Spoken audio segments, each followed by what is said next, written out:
In today's episode, we have Alaric Ong with us, and he is going to talk about the major success he has had creating an online course and coaching program.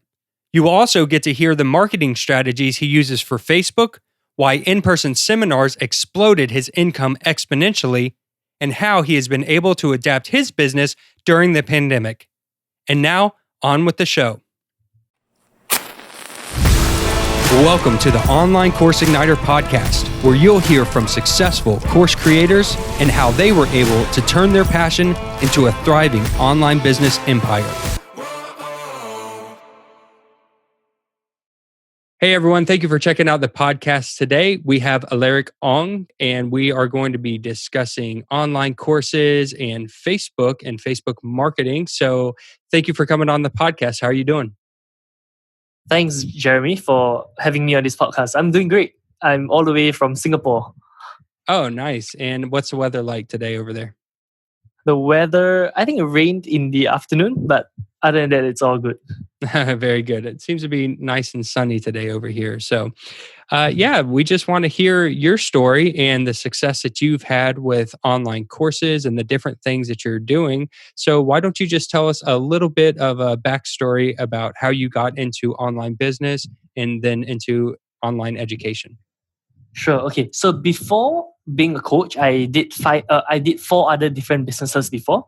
My first business was when I was 19 years old. So I ran a healthy food delivery business, and I still a deal with a bank where I served food, like healthy food, in bento boxes for their staff, and they had like over 10,300 staff. My second business was an entrepreneurship platform. So I built a sales team of 140 people, and that was when I was still 19 years old. Yeah. So I sold all kinds of things from like tailor-made shirts to personal development courses to cordyceps. You know, like in Chinese, they love to eat cordyceps, right? Mm-hmm. Yeah. And all kinds of like health products, etc. My third business was a sales and marketing agency. So I help people to find ways to increase their sales. Like, let's say, like I help them to generate leads and everything. So it's the sales and marketing agency was kind of like my first online business. And then, my fourth business was a e-commerce business selling cosmetics. So it was a 6-figure e-commerce business. And right now, I'm running a coaching seminar business. So we have the largest Facebook marketing community in Singapore. I teach people about Facebook marketing. We have over 1,000 paid students, and we've done more than $1 million in sales in the last 16 months. Yeah. Oh wow, that's amazing. So you've been at this for quite a while. You know how business runs and how to have a successful business. And that's just amazing growth that you've had.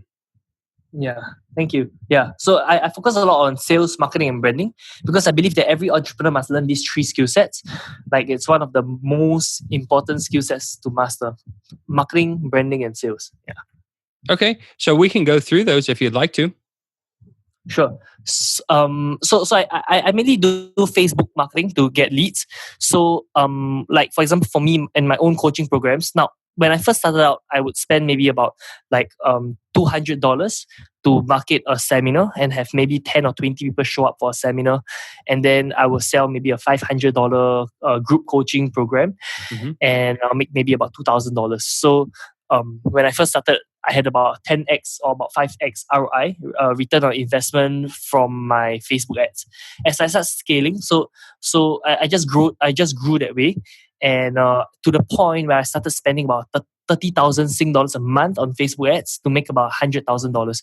Because as you scale Facebook ads, the return on investment slows down. But to me, I look at it as I don't look at it as a cost. I look at it as an investment. I look at Facebook marketing. I look at running advertising as an investment in building my brand and in getting my message out there. Yeah. So when you were running the ads to what you said, was it a webinar, like an online webinar? To a seminar. So, before COVID-19, what I used to do was I did a lot of seminars. Okay. So like in-person seminars? Yeah, in-person seminars. Cool. Yeah.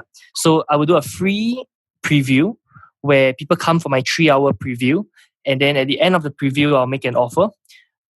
When I first started out, I sold a $500 for like a 3-hour coaching session. As I started doing it more and more, I started selling like $2,000 for a 2-day program. Yeah. So I was actually an accidental coach. Like I didn't really want to be a coach. How I became a coach was quite interesting. I remember my first client that I got, right, was because somehow I just met this guy. Like, this guy is my Facebook friend, but I've never met him before. He's just my Facebook friend. And one day he started messaging me and say, "Hey, I saw you at like Woodlands. Woodlands is a place in Singapore." And and just nice, I went to Woodlands that day. So I was like, "Hey, if you saw me, how come you didn't come and say hi?" He said, because he's just my Facebook friend, but he was too shy to come and say hi to me." So I was like, "Okay, sure. Anyway, what do you do?" So he shared with me he's a chemist. He's also doing network marketing in USANA, and he shared about his business and all that kind of stuff. And then he said one line. He was like, "I'm not doing very well, but I wish I could learn from an expert like you." And at that point of time, I never ever considered myself an expert. To me, I was just running my own business. I never ever thought I was an online marketing expert or any form of expert in any way. But being very entrepreneurial, like, I see opportunities wherever I go. So, like, knowing that since he perceives me to be an expert, I was like, okay, so I don't really do coaching, but if I were to do coaching, how much will you pay for it? And he was like, I'm not sure. How about you tell me? And I was like, okay, how about $250 for 1 hour of coaching? And he was like, wow, $250 is a bit expensive. How about if, let's say, I can get 5 people in a group and then, like, 5 of us for $250? Then I was like, okay, how about $250 and I'll give you 1 hour of coaching, plus I'll give you like books, success audios, videos, and a lot of resources that's worth over $1,000, and I'll give that to you as part of the package. And he said, sure, deal. So from Woodlands, he came all the way to my house, which is about 1 hour drive, for a 1 hour coaching session. And he paid me $250. And he gave me a testimonial. And that was the first time I made $250 in an hour. And I was like, whoa, I just made $250 in an hour, And at the point of time, it's like $250 is like what? If, let's say, I work at McDonald's, right? McDonald's pays about $7 in Singapore. So I would have to work about 5 days in order to make $250 an hour. And I made that in 1 hour, right? And that was mind-blowing for me. That was my first aha moment that, whoa, this can be serious money. So I started doing that a bit more and more. $50 for 15 minutes, $250 for 1 hour. And then suddenly I charged like $500 for 2 hours. And I was thinking, okay, but there's no way I can scale my income past this, because if, let's say, I'm only charging like $500, the max I'll earn is, $500 from each client. So I thought, okay, how about I do group coaching programs instead? So I started doing seminars to promote my group coaching programs. So I would do a lot of seminars, a free seminar to sell a paid program. And in my first, so I did a lot of free previews. I did maybe 5 previews to pack my first seminar. And in my first paid seminar, in 3 hours, I had about 30 people who came, and they paid me $500 each. So I did the math in my mind. I was like, okay, $500 times 30 people, I just made $15,000 in 3 hours.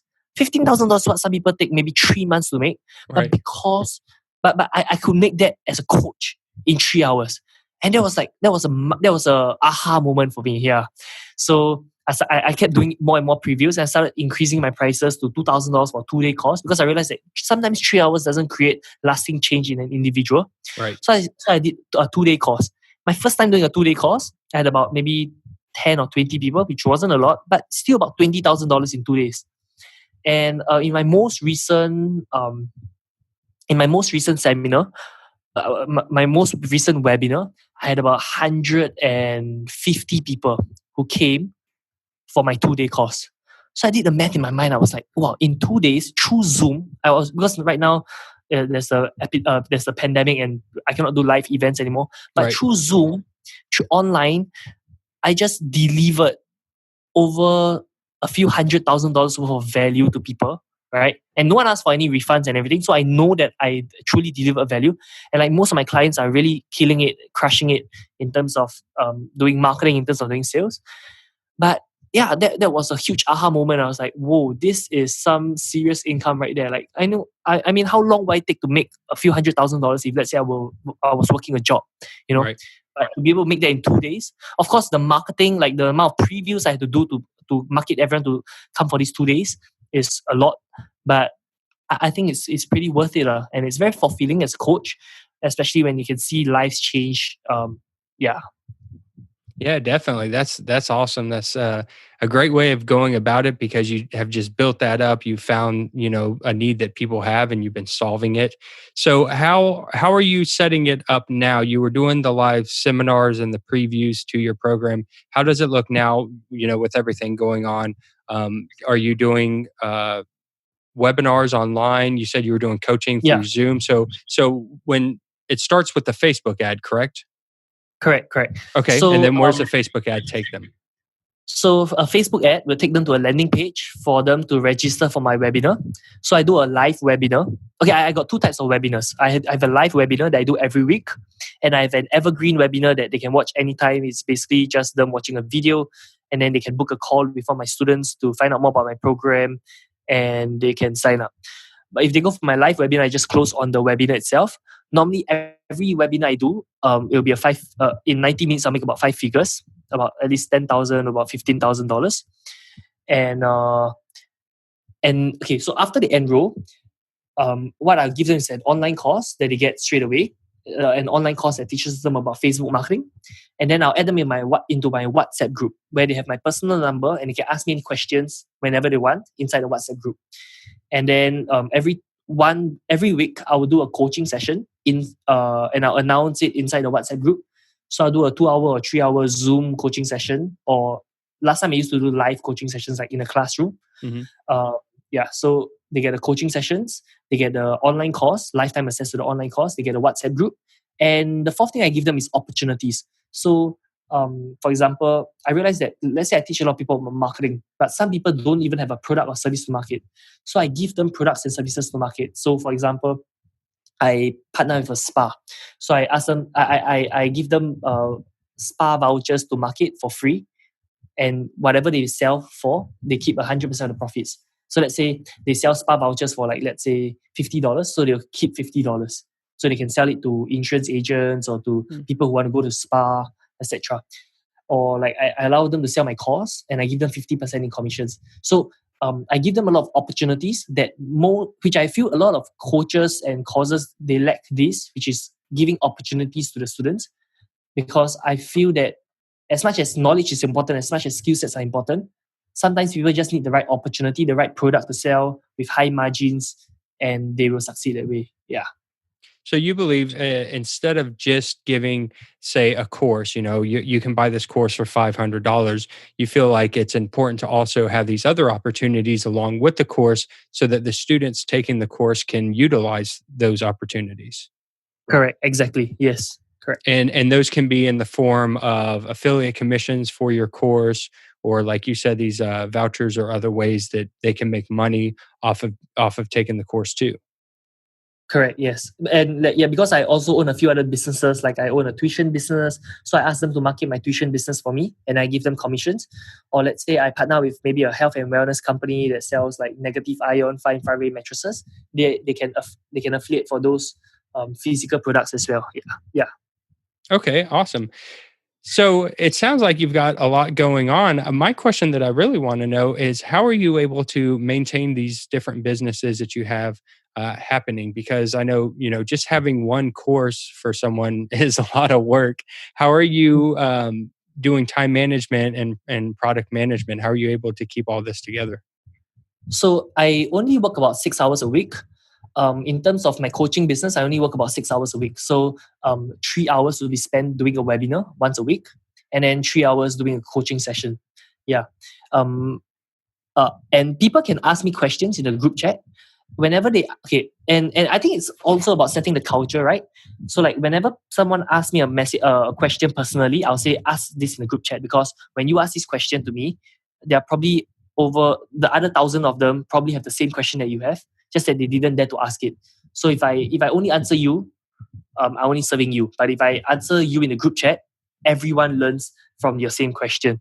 So in terms of like really putting the time, is only 6 hours a week, and on and off, like just answering the questions on the WhatsApp group, which takes about 5 minutes or 10 minutes. So that's for my coaching business. And for all my other businesses, I coach them. Like once in a while I touch base with them and I say, oh, how's the business doing? Like, it means I have people running those businesses without me having to personally run the businesses. Yeah. And it's also a concept that I learned from like Sam Ovens, which is how he runs his own coaching programs, where he talks about this thing called throughput systems, where like how do you make sure you have a system that like a new client comes in, they go through the whole system and they come out a happy client, right? Without you having to use your physical time or flesh to do it. So I've automated a lot of processes. For example, a lot of the times I don't even do the coaching sessions myself. So let's say the weekly coaching sessions, sometimes I get my students, like people who have joined maybe 6 months ago, who have been through the course and they have already gotten results from the course to conduct the coaching sessions. And they will do it for me for free. And why do they do it for me for free? Number one, sometimes it's out of gratitude. But number two, I allow them to make offers at the end of their coaching session as well. So for example, let's say I'm teaching maybe Facebook ads, right? So this student will teach about Facebook ads. At the end of the session, I say, so if anyone wants me to help you run Facebook ads, you could approach me and this is my number, right? So when he gets a client, he will even give me a profit share because I was the one who gave him this client. So so in many ways, number one, I don't have to do the coaching calls myself. Number two, my student is happy to do the coaching calls because it's an opportunity for him to get awareness. It's an opportunity for him to give back to the community. It's an opportunity for him to get clients through this session. Yeah. So I think it's a lot about how we optimize the business. I always believe in this concept of ephemeralization. EPHEMERALIZATION. So ephemeralization is how do we do more? How do we get more output while having lesser input? And how do we put in so little input and still have maximum output? Yeah. So I believe a lot of systems can be streamlined in any business. Yeah, especially in the coaching business where the information can be taught online. Like how did I come up with my online course?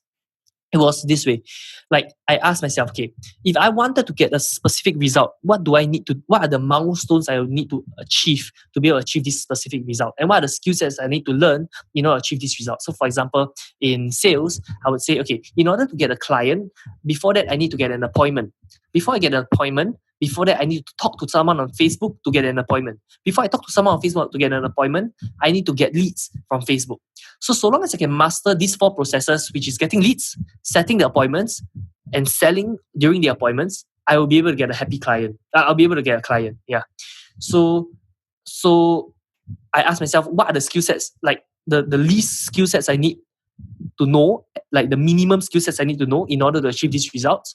And how can I duplicate that onto a coaching student, to a coaching client, right? So I will start off with teaching someone one-on-one how to do it. And once I know that this person is able to achieve this result, I will do one-on-one with maybe 5 different people to know that, okay, this works. This same methodology is like, after doing like one-on-one with like 5 different clients, right? You realize that it's about the same things that you're teaching. Like 80% of the things you're teaching is about the same. So that the parts that are the same, you can turn that into an online course. And then the parts that are different, you can ask them, you can customize the coaching slightly, ask them to ask questions in the WhatsApp group, etc. So this way, a lot of times I don't even have to repeat myself whenever I'm imparting a skill set to a new student. Yeah.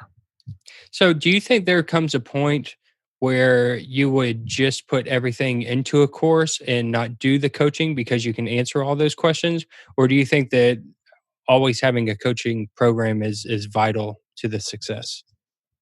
Okay. One thing though that I realized is that a lot of people don't consume online course. And I think my biggest struggle in this coaching business is that people are not consuming the online course. Like my life would be so much easier if people actually consume the online course.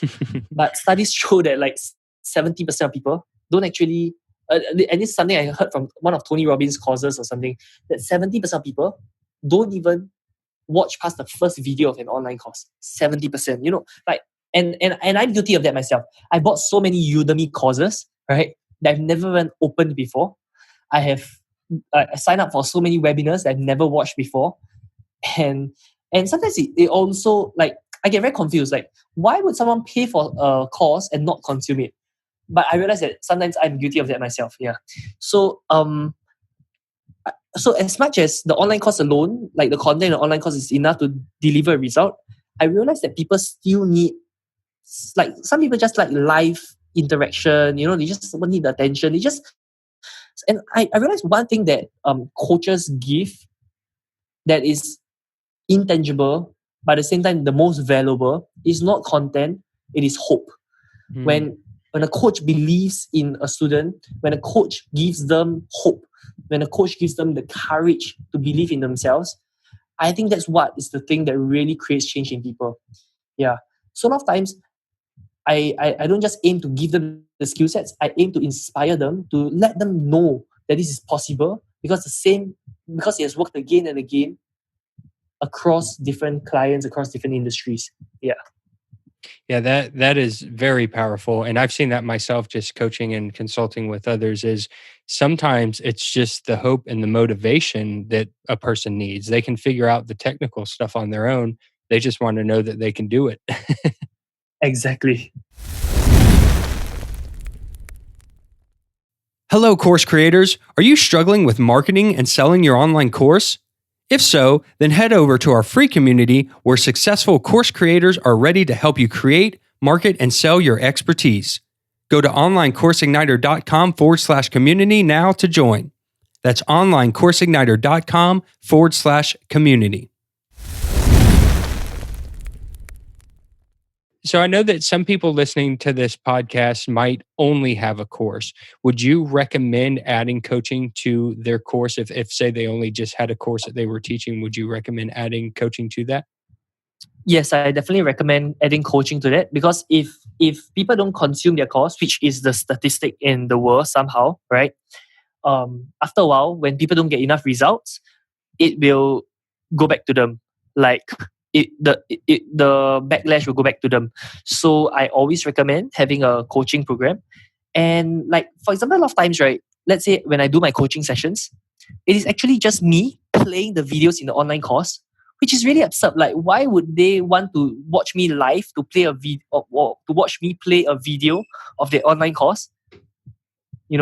But I realized that's just what works. Because like, I've tried a few methods, right? For my coaching sessions, I thought, okay, I tell you what, I tell everyone, okay, the next coaching session, I'm going to cover this module, right?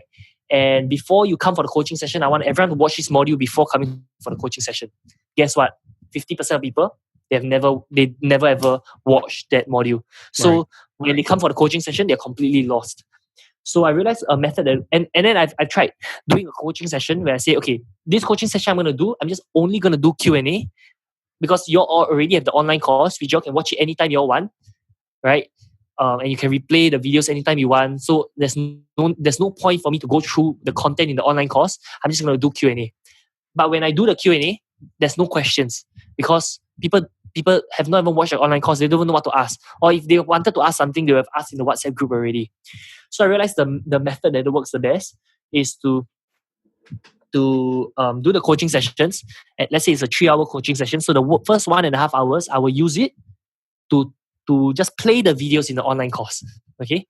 And then the next 1.5 hours is where I will go through practical, like, really coaching them on how to apply what they know specifically for their industry, how to apply what they know, and, like going through practical with them. Yeah. Awesome. That is some really good information, and I hope that gives some motivation to some other people out there that are listening who just has a course and hasn't considered coaching. Coaching is it's very fulfilling. First of all, Yeah. because being able to help someone in real time, and like you said, if someone doesn't finish the course, knowing that you're keeping up with them and keeping track of them is super fulfilling. And then the other benefit of that is you're able to raise your prices. I know a lot of people, have a course and they don't know how to raise their prices. And it seems like adding a coaching program could help with that too. Definitely. Yeah. So I'd be remiss if I had you on here, and as much as you know about Facebook marketing and advertising, and not ask you some questions about Facebook. So what are some things that you see that work very well as far as Facebook advertising goes? I know that some of the people listening in this audience, maybe have tried running ads to their course before and it isn't successful, and then they just give up and stop automatically. So, what are some of the problems that you see people have when they're running ads to their course or coaching program? And what are some things that you see that are working very well right now? I see. So, when it comes to running Facebook ads, okay, I think different people will have different advice when it comes to whether is it running video ads or image ads. And one thing is like, okay, for me, I've tried both. I realized that both also convert pretty well. In fact, sometimes a lot of people say, oh, video ads will have cheaper cost per lead than image ad. But it's not true. Sometimes my image ads get a cheaper cost per lead than a video ad. So what I would say is that at the end of the day, it all boils down to split testing. Like there's like there are a lot of like gurus or like marketers telling you, oh, do this because from our experiments this works, but it might not work specifically for the students industry, right? Like everyone has a different industry. Maybe for a specific industry, image ads work better, video ads work less, not don't work as well. So but I do agree that like when I run video ads, like my brand awareness gets a lot better. I get more followers from video ads compared to image ads. And one thing that's really surprising, right, is that like sometimes when I run image ads and I get people and people come for my seminar and ask who has seen my ads before, and people are like, I've never seen your ads before. I'm like, wait, all of you came to this seminar but by seeing my ad. What do you mean you've never seen my ad before? Then I realized, hey, maybe it's because it was just an image ad, and they only read the copywriting and they went to my landing page, and they hardly saw much pictures about me and everything. But if I had ran a video ad, I would say almost 100% of people would have said that they have seen my ad before. Yeah, because like it's just a video is just like it just comes to life. So so I think video ads are very good for building a brand, and it gives pretty good conversions as well. What I like to do when I run my ads is to have a three-point framework, which is hook, story, offer. So first I'll start with an attention grabber. So for example, like how do you get even more clients even during this coronavirus outbreak? So that's a attention grabber, right? And then I'll come up with a story and say, hey everyone, I was just like you. At first, I didn't know how to get clients during this outbreak because my business was shattered because I used to do seminars. Now I cannot do seminars anymore. And recently, I found a secret hack on how to get more clients even during a coronavirus outbreak like that. And I'm gonna be putting a free training. So that's hook story, right? So the story is me not being able to get clients, and now I found something, right? And then offer will be a free training or free ebook or free, an offer. So I'll say, so I'm going to do a free training and I hope that you can come. And in this free training, I'm going to show you how I get clients, how I get 30 to 50 clients, sometimes up to 100 clients a month, even while staying at home in lockdown. Yeah. So I think this 3-point framework is something that's worked very, very well. Something I learned from Dean Graziosi, Russell Brunson. They have done it at a very, very high level. And they've done hundreds of millions of dollars of sales just from doing this thing called the hook, story, and offer. Yeah. Awesome. That's a very cool way of going about it. You got the hook to kind of grab their attention, the story that kind of builds that relationship, and then of course what you're going to send them to. So when you send them off to your landing page and you're giving, a free preview or a webinar to get them interested into the product, are you capturing their email at that point? Yes, of course. So what I do is I capture their name, their contact number, and their email. And one more thing is I also capture their ManyChat. Yeah. So basically, they will be subscribed to my ManyChat chatbot on Facebook, so that next time when I make broadcasts, so I'll broadcast the reminders and everything to them through ManyChat, through email, and through SMS. And why I like to keep a ManyChat list, because I realize that the open rates on Facebook Messenger is very, very high. It's more than 90%, which is unheard of in the email marketing industry. Like open rates in email, let's say a 20% open rate is already super good. But for ManyChat, 90% and above is the standard. Yeah. So I'm building a ManyChat list. And so I capture all those details when I get them to register for my webinar. Okay. And then once you collect those emails, are you what kind of email marketing are you doing? Are you nurturing that list?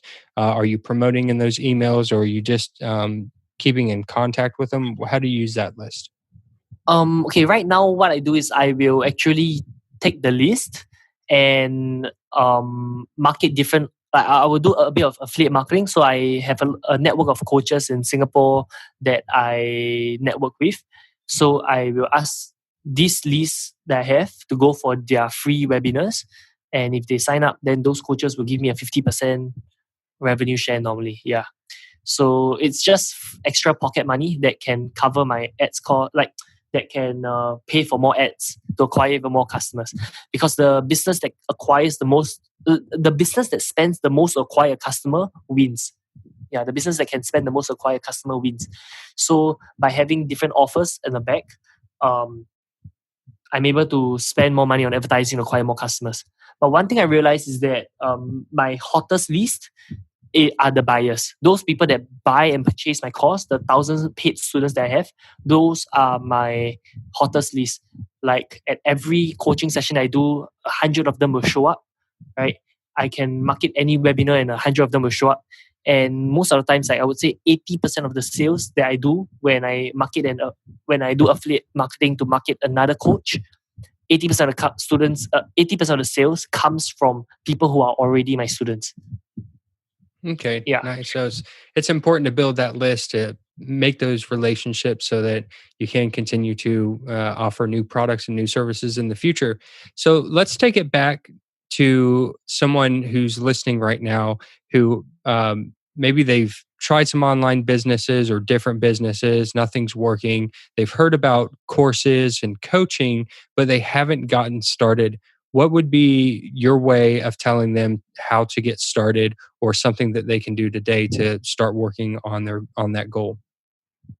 Okay, first of all, I think that a person should only be a coach after they have gotten a specific result. So there are different levels of a coach, right? The first level is a coach that just regurgitates content from Google or from another online course and then just copies and pastes it and then, turns that into a course. The second level of a coach is someone that has gotten results for himself, himself or herself. The third level of a coach is someone who is able to get results for himself or herself as well as for his or her clients. So I feel that people should at least be able to get results for themselves before they can start becoming a coach. If not, they should just in fact, if not, I don't think that they should be qualified to be a coach. And I know that the industry, like the whole coaching industry, especially in the digital marketing space, is getting very saturated because there are a lot of coaches that teach people how to become coaches. And because as a coach, to teach someone how to be a coach, of course we have to empower people to make them believe that anyone can be a coach. But as a matter of fact, I don't think that everyone can be a coach, just like I don't think that everyone can be a doctor. And I wouldn't risk letting someone who is not experienced to operate my heart if I were to have a heart surgery. Yeah. So I don't think that everyone can be a coach. But assuming, let's say they fulfill the prerequisite that they have already gotten results for themselves, then the best way to start, I would say, would be to do one-on-one coaching. So you get your first client through like they probably have their own network and everything already, and to get your first client is definitely not hard. Get on the phone, find out what people need, and then craft a coaching offer for that. And after getting like maybe 5 or 10 clients one-on-one, and after doing it so many sales calls, like you probably have to do about 50 sales calls to get 5 to 10 clients. So after getting these 5 to 10, you will kind of know what everyone wants, what people generally want, and you'll be able to create an offer based on that, right? And you'll also be able to know if your program truly can deliver the result for this client. Now, after these 10 clients, and you know that you have a proven offer that is proven to sell and a proven offer that is proven to be able to deliver the result for the client, then you can turn it into a group coaching program and do like one-to-many selling instead, like webinars or seminars to sell an online course or to sell a 2-day course or mastermind or retreat, etc. Yeah. So I think that the best path is to first do one-to-one, then group coaching, and then to move on to online courses. Yeah. Awesome. Yeah. And it seems like if you do it that way, you can get direct feedback from the students. You can find out what questions they have, and then you can craft that into your course later on, which is a better experience because you've actually taken the time to go through and find out what people are struggling with and the objections that they're having. Exactly. Yeah. So we're coming up on our time, and I just appreciate you so much coming on the podcast and sharing this information. It's been really great hearing your story, and just you've really given some really good tips. So, where do you see yourself in the future going forward? What are your plans moving forward, and in the next couple of years, what would you like to accomplish? So I've set my sights on like mergers and acquisitions, buying and selling businesses, because I realized that a lot of coaches, especially in the coaching industry, they charge a high fee in the front end, like maybe $5,000 or $10,000 to enroll clients. And like for example, when I enroll a new client for $5,000, I'm not super motivated after that already because I already collected the $5,000. Whereas if let's say I were to acquire equity in their company and say, let's say maybe they give me 20% of the shares in their company and I help them to grow their business, it's a lot more aligned because their success is my success and it's win-win that way. So I'm looking to acquire more businesses and I want to build up my portfolio of the companies that I acquire so that I have like businesses in different industries because I believe that using the same sales and marketing skill set and with acquiring more businesses in different industries, it will be able to help me to serve more people in many different ways. Yeah, and my next target might be a bit far fetched, but I hope that I could be a billionaire one day. And I know it's not easy, and because I realized that okay, there's only a few types of billionaires. Either people who are in the tech industry, people who there are maybe like 5 different ways to be a billionaire. Number one, you own a tech company. Number two, you take over a country's natural resource, like the oil oligarchs in Russia, the Saudi Arabian, etc. Number three, you have a conglomerate, and then this conglomerate owns multiple different companies, like Virgin, right, owning different companies, or like let's say Carlos Slim, who owns so many different businesses in Mexico, right? The fourth way to be a billionaire is to like monopolize an industry. Let's say Zara, or let's say monopolizing like the clothing industry or Uniqlo, H&M, etc. So I realized there's only a few ways to be a billionaire. So it's not easy. But I realized that if I were to just do coaching all the way, I'll never be a billionaire because the richest coach is maybe Tony Robbins. And I think his net worth is about $500 million. Mm-hmm. And so that's my vision for the future. Yeah. Awesome. Well, that's great. I think you will make it because you have already done a lot and have already shown a lot of success. And again, thank you for coming on and sharing your information and sharing your time with us and answering some of these questions that we have. And so, where can people find out more about you online? And if you want to talk about your course and where we can find that course, that would be great. Sure. So my website is www.alaricong.com. ALARICONG.com. My Facebook page is Alaric Space Ong. So you just search Alaric Space Ong, the one with about 30,000 or 40,000 followers is my page. My Instagram is at ALARICONGG, 2 Gs. My YouTube channel is Alaric Ong. ALARIC space ONG. Just search on YouTube. You should probably be able to find the channel. And if you want to get a free training, it's theapollomethod.com. So TheApollomethod.com. Yeah. Perfect. And we'll definitely link all of that information in the notes. Well, thank you for coming on today. I just hope you have major success and hit that goal of being a billionaire. I'm going to check in on you here in a year and see how close you are. Thanks so much, Jeremy. I really, really enjoyed this interview, and thank you so much for this opportunity. Thank you so much for joining us today, Alaric. You can find out more about him and his businesses by visiting alaricong.com, or you can get the show notes of this episode along with links and resources by visiting onlinecourseigniter.com/2. I look forward to seeing you next week. Thank you for tuning in to the Online Course Igniter podcast.